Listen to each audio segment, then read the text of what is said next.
하나님의 말씀입니다. 고린도후서 8장 9절 말씀입니다. 제가 봉독해 올리도록 하겠습니다. 우리 주 예수 그리스도의 은혜를 너희가 알거니와 부요하신 이로서 너희를 위하여 가난케 하게 되심은 그의 가난함으로 너희를 부유하게 하려 하심이니라. 아멘. 고린도후서 8장 9절 말씀을 통하여 성경적 물질과 이란 제목으로 함께 은혜를 나누기를 원합니다. 오늘날 많은 그리스도인들이 예수님처럼 가난하게 살아야 한다고 주장합니다. 물론 예수님은 마구간에서 태어나셨으며 또한 말씀하시기를 인자는 머리 둘 곳도 없다라고 말씀하고 있습니다. 그렇다고 해서 우리도 가난 속에서 이것이 인생인 양 그렇게 살아야 할까요? 전혀 그렇지 않다고 봅니다. 그리스도인은 물질에 대해서 무조건 배척하는 것은 성경적인 것이 아니며 복음 선교에도 방해가 되는 것입니다. 또한 물질에 대한 소유의식을 너무나 갖는 것도 기복신앙입니다. 이 시대는 물질욕이 너무나도 많습니다. 좋은 차도 돈도 많이 적금되어 있어야 되고 좋은 아파트, 좋은 옷, 좋은 음식 예수 믿으면 이것으로서 모든 것이 이루어져야 된다는 이런 기복적인 신앙은 하나님께서 절대 기뻐하지 않습니다. 예수 믿는 사람들은 모든 것에 있어 모범이 되어야 하기에 성경적인 올바른 지식이 필요하다고 볼 수가 있습니다. 첫째, 하나님의 복은 우리의 선물입니다. 창세기 12장 2절로 3절 말씀에 보면 내가 너로 큰 민족을 이루고 내게 복을 주어 내 이름을 창대케 하리니 너는 복의 근원이 될지라. 너를 축복하는 자에게 내가 복을 내리고 너를 저주하는 자에게 내가 저주하리니 땅의 모든 족속이 너로 인하여 복을 얻을 것이니라 하신지라. 갈라디아서 3장 9절 말씀에 그러므로 믿음으로 말미암는 자는 믿음이 있는 아브라함과 함께 복을 받느니라 말씀하고 있습니다. 하나님께서는 아브라함을 불러내셔서 복의 근원으로 삼아 주셨습니다. 뿐만 아니라 아브라함을 축복하는 자에게 그에게도 복을 주시겠다고 말씀하고 있습니다. 또한 믿음으로 말미암는 자는 아브라함과 함께 복을 받는다고 말씀하고 있습니다. 하나님께서는 복에 대한 언급을 성경을 통해 여러 곳에 말씀하고 있습니다. 그러므로 우리가 하나님의 청지기로서 물질에 대한 성경적 개념을 올바로 이해하는 것은 매우 중요한 것이 아닐 수 없습니다. 물질은 하나님께서 은혜로 주신 선물입니다. 하나님께서 천지와 만물을 지으실 때 마지막으로 사람을 지으셨습니다. 여러분 성경을 한번 깊이 생각해 보십시오. 첫째 날, 둘째 날, 셋째 날, 넷째 날, 다섯째 날, 여섯째 날 사람을 지으셨습니다. 하나님의 깊은 의미가 있지 않겠습니까? 아담과 하와에게 창세기 1장 28절 말씀을 통하여 생육하고 번성하여 땅에 충만하라, 땅을 정복하라 이렇게 말씀하고 있습니다. 그럼에도 불구하고 오늘날 많은 사람이 가난하고 곤고한 생활을 하는 것은 잘못된 생활일 뿐만 아니라 결코 하나님의 뜻이 아니라는 것입니다. 아담과 하와가 범죄하여 물질에 대한 지배권을 상실했기 때문입니다. 그러나 예수님께서는 십자가를 지심으로 말미암아 인간과의 관계, 하나님과의 관계, 그리고 인간과 만물과의 관계를 회복시켜 주셨다는 것을 우리는 알아야만 되는 것입니다. 디모데전서 4장 4절 말씀에 성경은 하나님께서 지은 것이 선함이라고 말씀하고 계십니다. 그러므로 우리는 모든 물질이 근본적으로 선한 것임을 알고 잘 관리하여 선한 목적에 사용하여 청지기로서 삶을 살아가야만 되는 것입니다. 믿음의 선조들의 아브라함을 보십시오. 이삭을 보십시오. 야곱을 보십시오. 하나님께서 겁으로 만들어 주셨습니다. 물질을 제약시하는 가나야 좋은 신자가 된다. 이렇게 말씀을 한다면은 아브라함이 결코 우리의 믿음의 조상이 될 수가 없는 것입니다. 그는 거부였기 때문입니다. 갈라디아서 3장 9절 말씀 믿음으로 말미암는 자는 믿음이 있는 아브라함과 함께 복을 받느니라고 말씀하고 있으며 아브라함은 분명 믿음의 조상이라고 확실함을 성경은 우리에게 가르쳐주고 있습니다. 이삭도 아버지의 재산을 상속받아 겁으로 출발하였습니다. 창세기 26장 12절 13절을 보면 이삭이 그 땅에서 농사하여 그의 100배나 얻었고 여호와께서 복을 주심으로 그 사람이 창대하여 왕성하여 마침내 거부가 되었다고 말씀하고 있습니다. 야곱도 그렇습니다. 창세기 30장 10절 말씀에 보게 되면은 20년간 외삼촌 라반의 집에서 양을 치면서 복을 받아 내가 내 지팡이만 가지고 이 요단을 건넜으니 지금은 두 때나 이루었나이다. 이렇게 말하고 있습니다.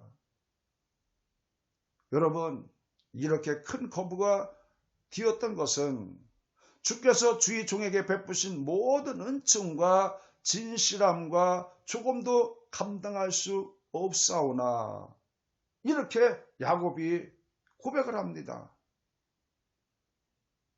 하나님을 믿고 순종한 야곱이 이렇게 라반의 집에서 두 때나 이룰 수 있는 축복을 받고 고향으로 돌아오는 것을 우리가 볼 수가 있습니다. 둘째는 성경적 복의 의미를 생각해 봐야 되는 것입니다. 우리는 하나님의 말씀을 다시금 살펴본다면 깊은 의미를 가져봐야 된다는 것입니다. 잠언 23장 4절 부자되기 애쓰지 말고 내 사사로운 지혜를 버릴지어다. 잠언 28장 20절 충성된 자는 복이 많아도 속히 부하고자 하는 자는 형벌을 면치 못하리라 말씀하고 있습니다.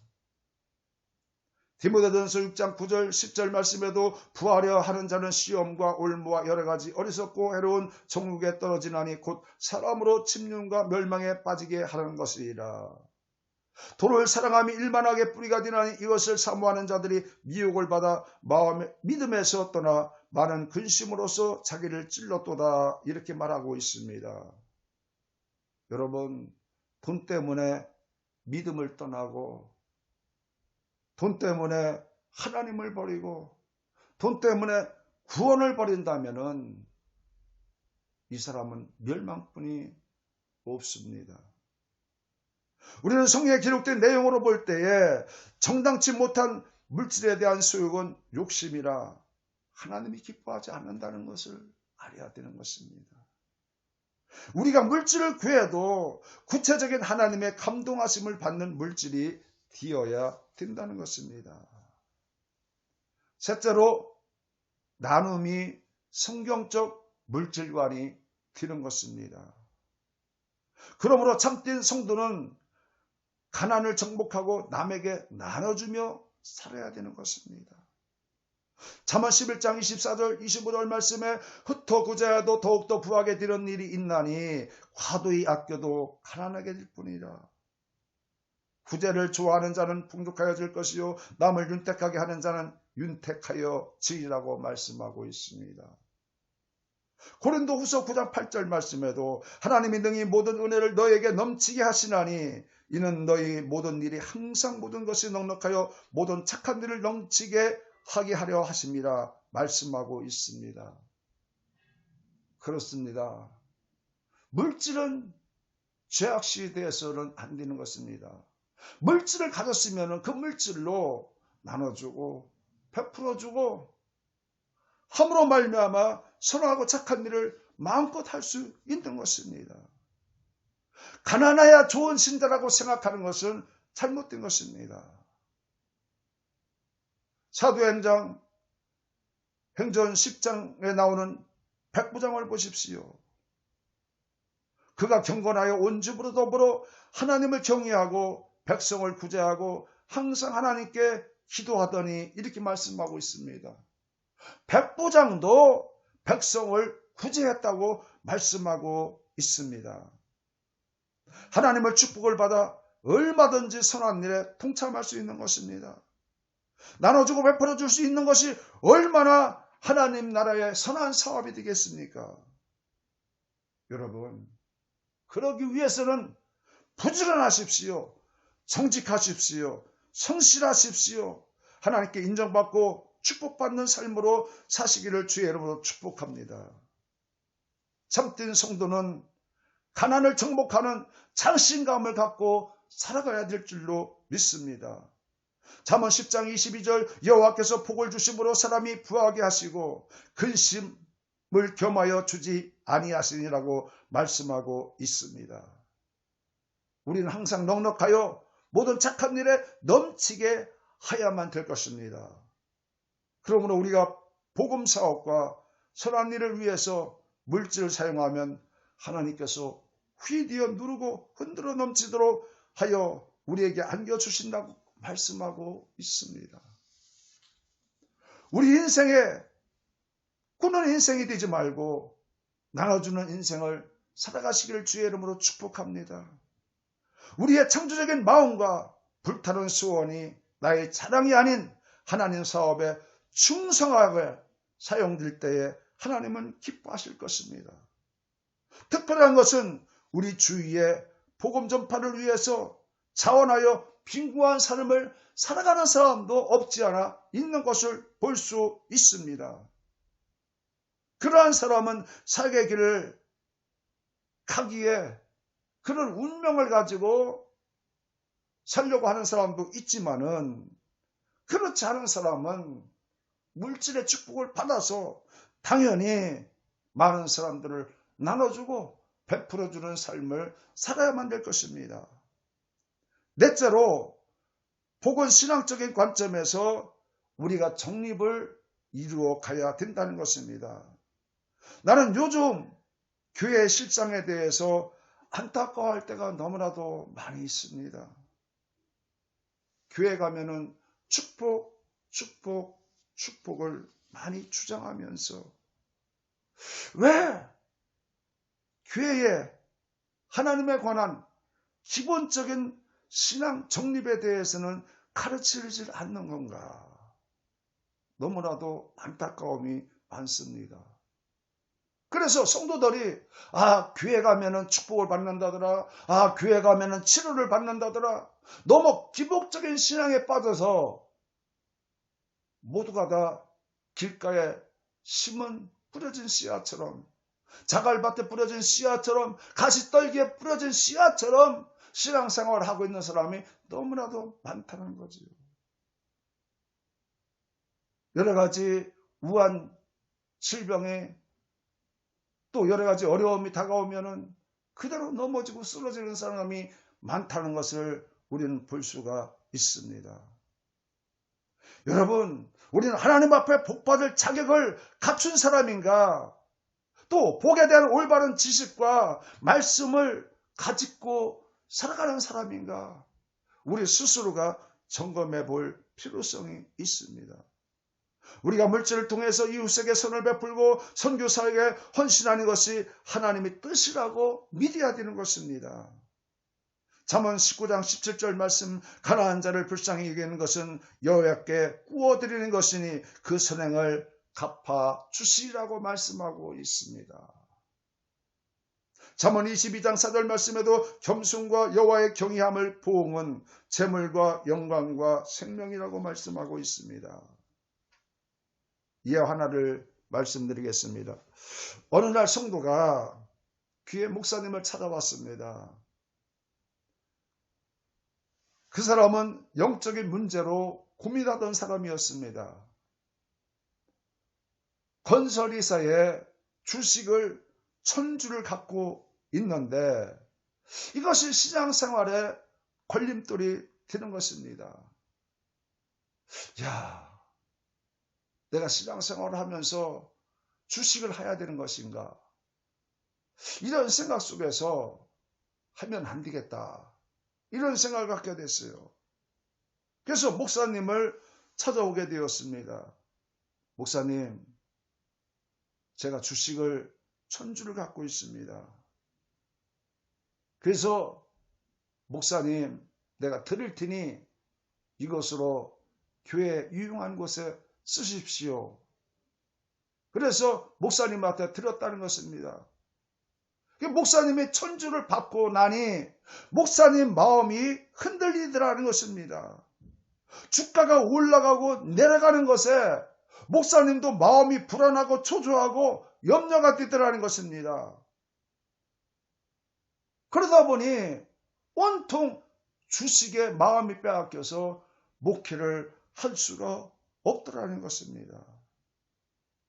그래서 목사님이 단호하게 그걸 팔아 처분하고 생각조차 안 하기로 결심하고 나니까 마음이 평안해지더라는 것입니다.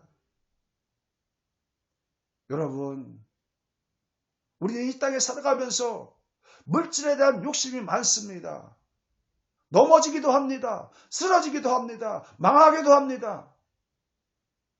여러분, 물질을 가치 있게 의미 있게 써보십시오.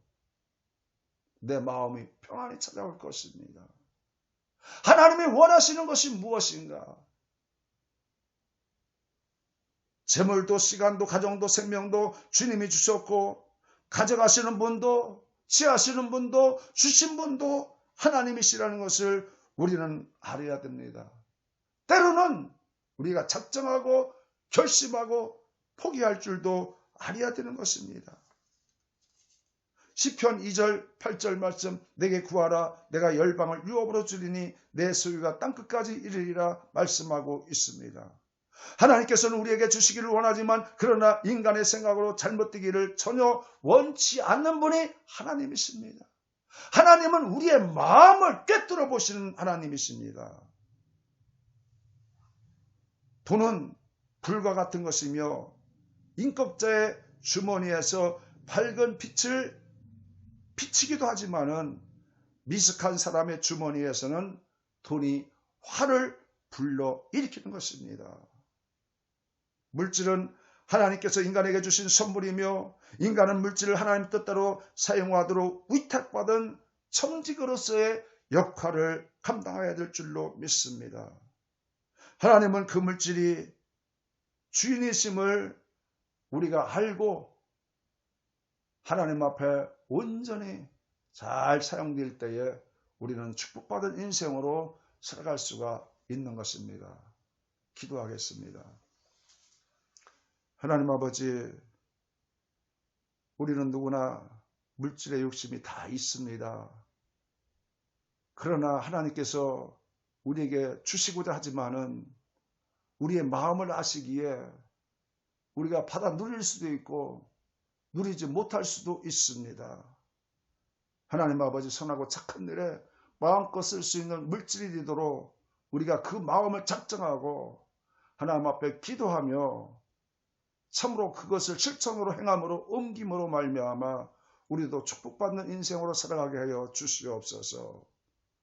아버지, 욕심이 잉태한 자 죄를 낳고 제가 장성한 자 사망을 낳느니라고 말씀하고 있습니다. 아버지, 돈은 일만하게 뿌리라고 말씀하고 있습니다. 부활이 하지 말라고 말씀하고 있습니다. 아버지, 하박국 선지자를 통하여서 나는 여호와로 기뻐한다고 말씀하고 있습니다.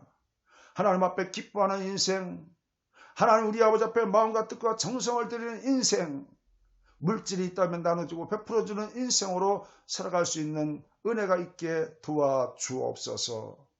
예수님의 이름으로 기도하옵나이다. 아멘.